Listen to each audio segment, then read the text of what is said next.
If I have a tenant that wants to leave a property and I think it's a good time, I'll probably be inclined to do a 1031 into a different market. I hate to say it, but I think if you kind of hold people accountable and make sure they know that you're going to follow up, make sure they know that you're going to keep them accountable.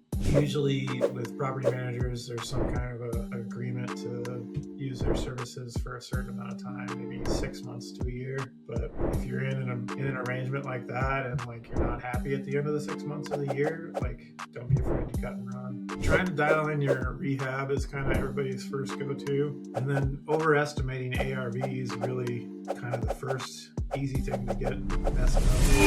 Welcome to the Real Estate Masters podcast, where we bring you the top real estate investors in the country. If you also want to be in the top 1%, you are in the right place.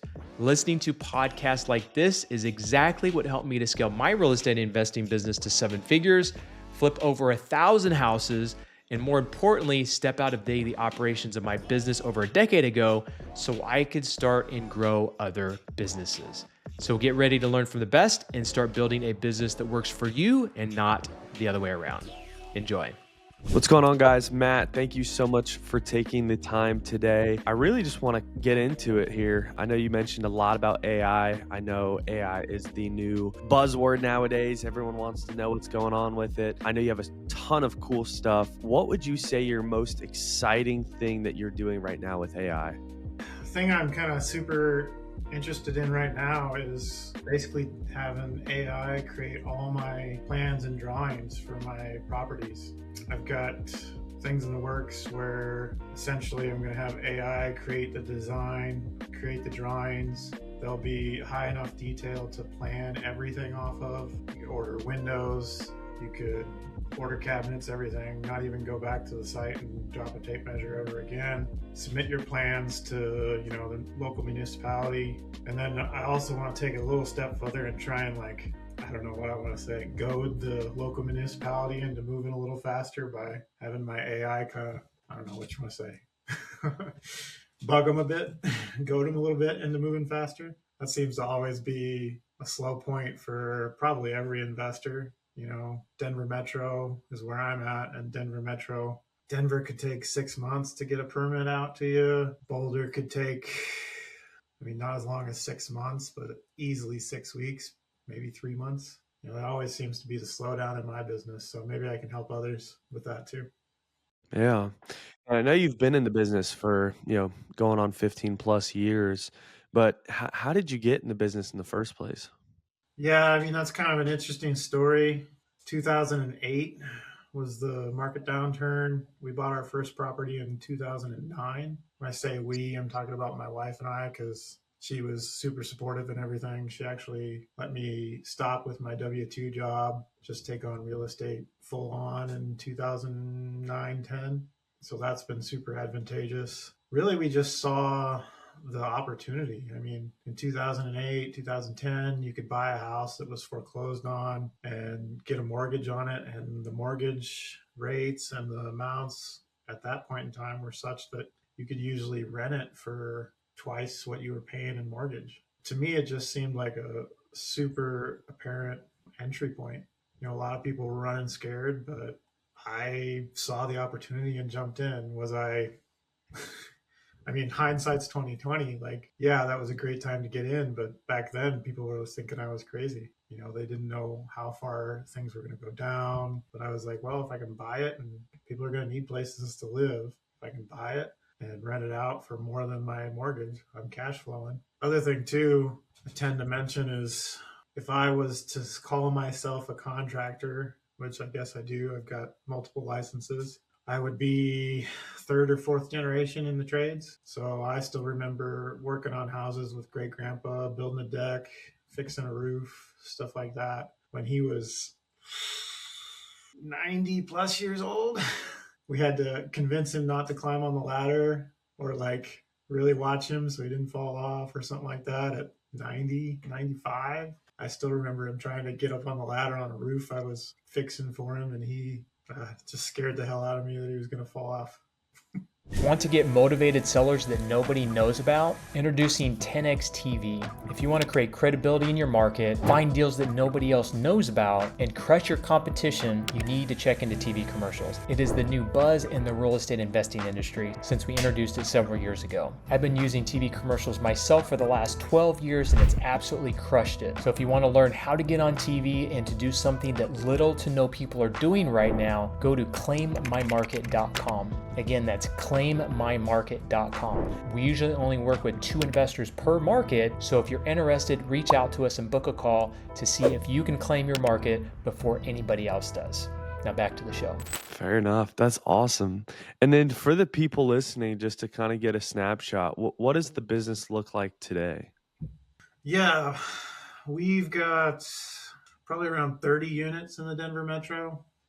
We started expanding into different areas probably in the last 3 years, let's say. Denver metro's got a ton of regulations now in place. It was pretty easy to be a landlord when I started back in 2008, 2010, but it's gotten so much more complicated. We could have a 3-hour podcast on all the laws and stuff that have been implemented that makes everything harder. But like even just renewing a lease now, we have to start renewing a lease about 60 days in advance because the tenant has a right to almost has a right to renew regardless of the situation up until lease expires. It's just gotten super complicated. I used to manage all my own rentals, and I want to say it was probably 2015-ish. We turned it all over to a property manager because just keeping up on the new laws that Colorado implements every year is probably a full-time job. So he does that. He keeps everything up to date. I'm not running from Denver, but if I have a tenant that wants to leave a property and I think it's a good time, I'll probably be inclined to do a 1031 into a different market. So 3 years ago, probably we started expanding into other markets. I've been pretty keen on Northern Alabama lately. Pretty solid job market, pretty solid growth. And then again, the regulatory environment is just so much easier for landlords. You've got some people coming in for jobs for government and stuff. FBI's got headquarters there, CIA, all those lettered government agencies have headquarters in Northern Alabama. I still do fix and flips in Denver Metro. So we're still doing, I don't know, probably 6 to 10 a year, just fix and flip, raising LP capital for the deals outside of the Denver Metro. Inside the Denver Metro, we're still doing short-term rentals. And a couple years ago, we started kind of finding a couple of midterm rentals here and there. I find midterm rentals kind of need to be in a more convenient location in Denver. A lot of people will do them for 6 months or whatnot, and they live, work, but they also want to be closer to the mountains. So the west side of Denver seems to be a bit better for midterm rentals. Yeah. And I'm sure Alabama's price points are much lower than your Denver price points for sure. Oh, yeah. I mean, we 1031'd out of a duplex in Denver and bought 2 buildings in Northern Alabama. I want to say off the top of my head that it was 14 units. Yeah, I don't doubt it. And had a little cash left. And I had to pay taxes or something on a little bit of cash. That's awesome. Why do you think so many investors overlook the buying in other markets piece? I mean, I know a lot of people do, but most people, I would say, most investors, especially local ones in markets like yourself, they don't kind of split time. Why do you think that is? I mean, I can tell you my biggest frustration is the boots on the ground. Denver Metro, maybe we're spoiled, maybe we're blessed, maybe it's a combination of all.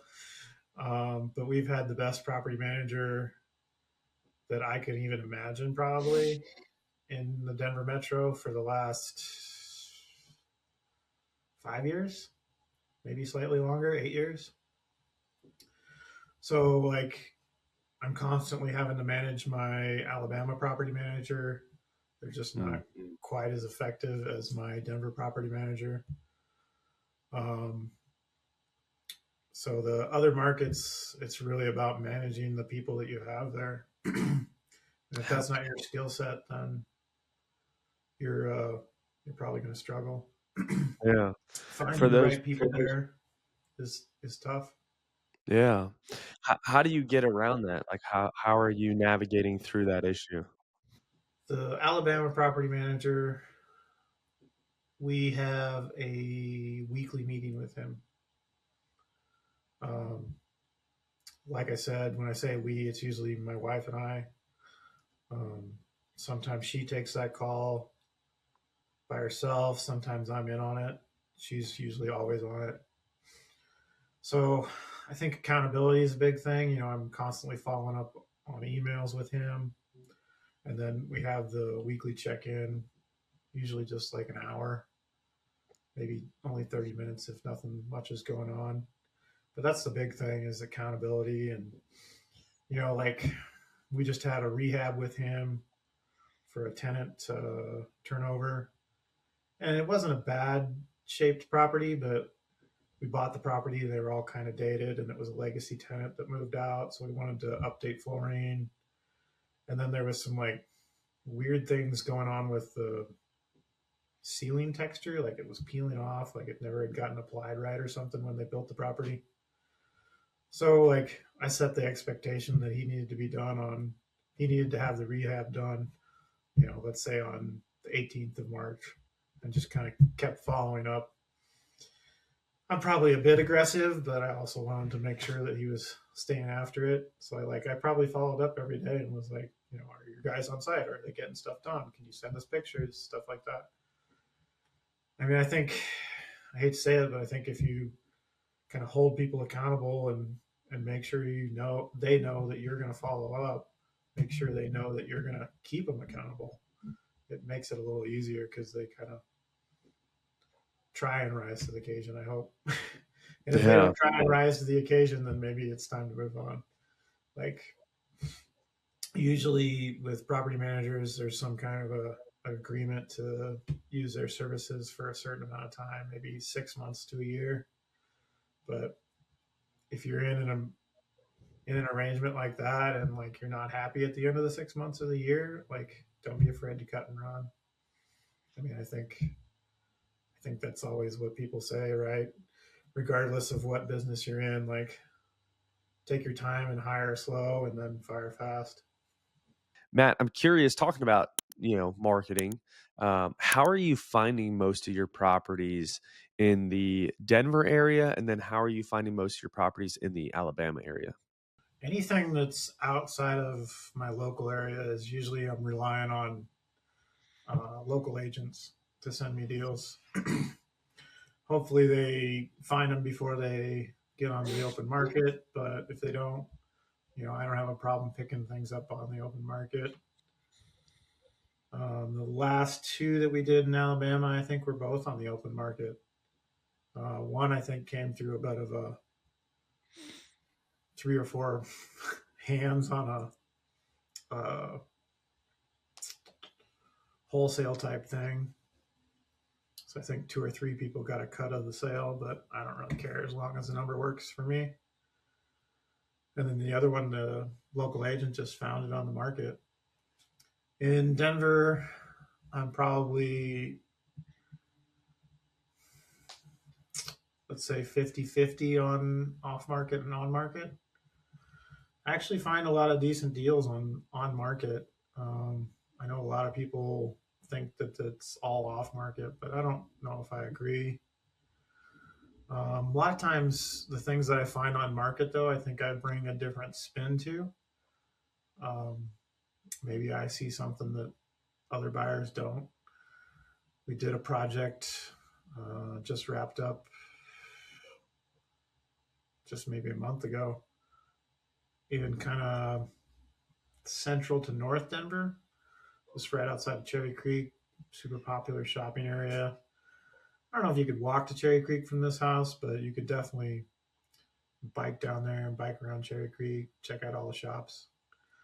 But this property had a old um, attic that had never been finished, Hmm. and the attic probably added maybe not quite 1,000 square feet, 800 square feet, and full ceilings except for like right along the edges of the walls. We had to camfer the edges of the walls a little bit, but full 8 foot ceilings, added probably 800 square feet. Um, so we added a primary suite up there, kind of a sitting area, primary bedroom, primary bathroom, closet. And then it already had 3 bedrooms on the main floor. And the basement was kind of finished, kind of not finished, but we made it nice. And there's a bedroom down there now. I think that one's currently on market. So I think when you see something on market, you have to find something that's maybe not a straight pitch down the center of the plate. You kind of got to do a little curveball action or something and make it work that way. Yeah. What mistakes do you often see investors make that you think can be really easily avoided? Trying to dial in your rehab is kind of everybody's first go-to, and then overestimating ARVs really kind of the first easy thing to get messed up. I think everybody gets a little too hopeful, gets a higher ARV than they can, or puts in a higher ARV than they can really get out of it. So, maybe trust your local agents, trust other people around there. I mean, at this point, you can just about get your AIs to pull comps and estimate your ARV based on your scope of work.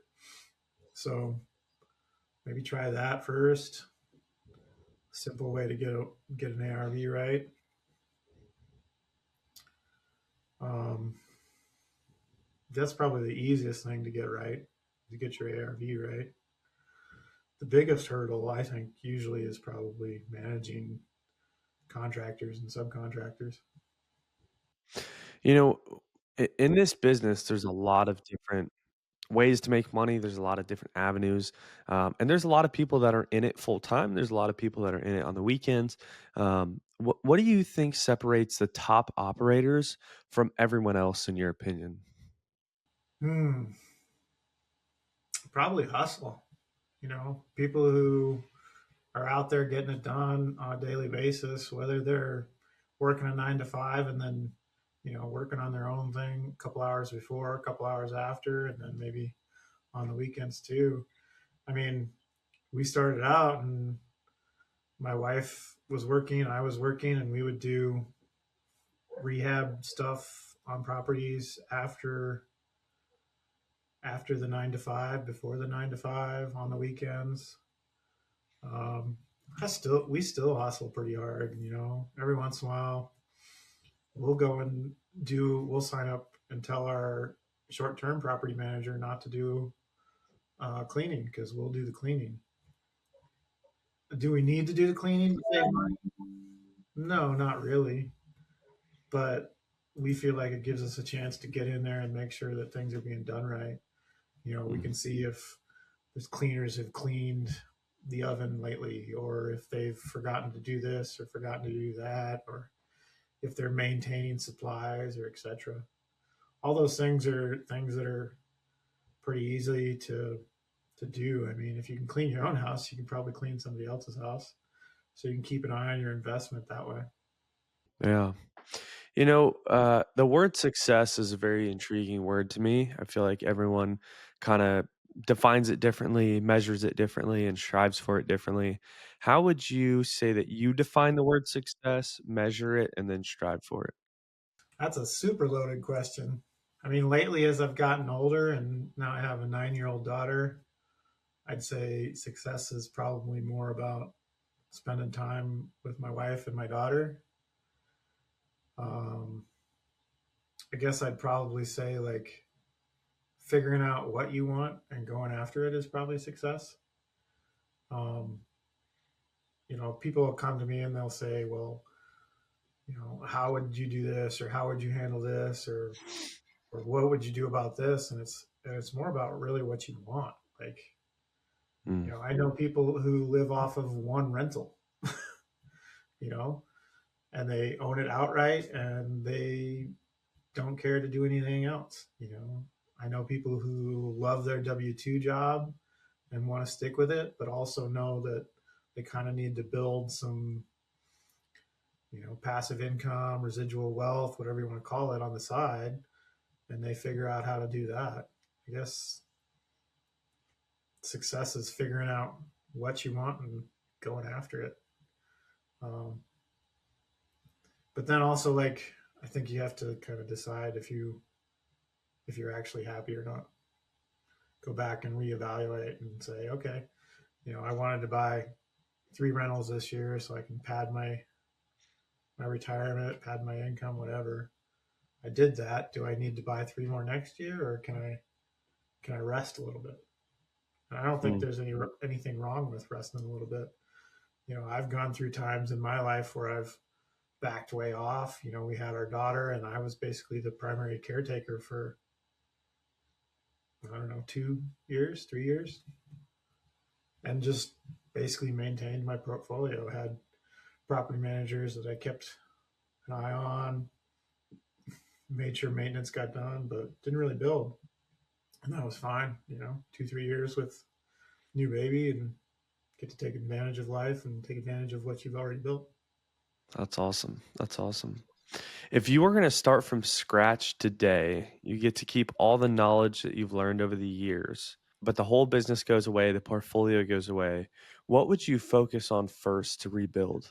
You kind of mentioned, like, I've been really deep into AI for the last year and a half. If I didn't have any real estate holdings, I might not go back into it. I might just keep going down the AI path.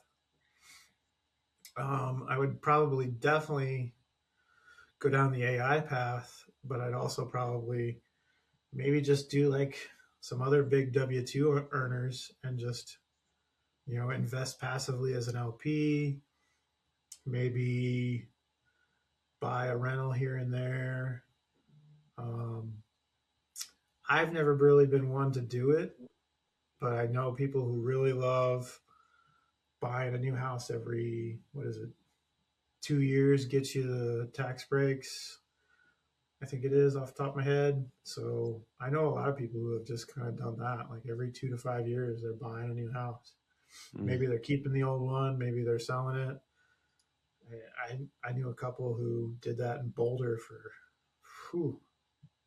10 years, 15 years. My wife and I were always like, wow, like, you're moving again? Like, did you just get settled? Oh, yeah, we got settled. We rehabbed the whole property, and now we're on our way to do another one. And it's like, wow, I don't think I could move that way. Of course, now they've got a kid, a little younger than ours, and now they're settled into one property. So maybe once you reach a certain point in your life, you just settle into a property and not move on. Yeah, 100%. If someone's interested in learning more about what you're doing with the AI stuff, or more interested in the real estate stuff, where can people find you? Where can people reach out to you? LinkedIn's pretty good. Just Matt Shepard on LinkedIn. I'm on social medias. Facebook is Matt Shepard, real estate investor. LinkedIn's the same, or sorry, Instagram's the same. And then, email's always pretty easy for me. And that's Matt, MATT, at amscapitalllc.com. Awesome. Cool. Any final advice for investors that are looking to, grow, scale, or maybe even simplify their business? I think I'd probably go back to finding out what you're passionate about, finding out where you want to be, finding out who you want to be.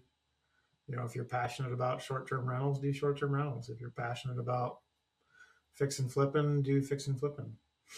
I don't think there's a bad way or a bad idea right now. I think you can make money doing just about anything as long as you're in there working hard on it and passionate about it. If you're passionate about it, you're probably more inclined to work hard on it. I love it. I love it. Well, Matt, thank you so much for taking the time and sharing your wealth of knowledge with us. And we'll see you guys next time. Yeah, always appreciate the time.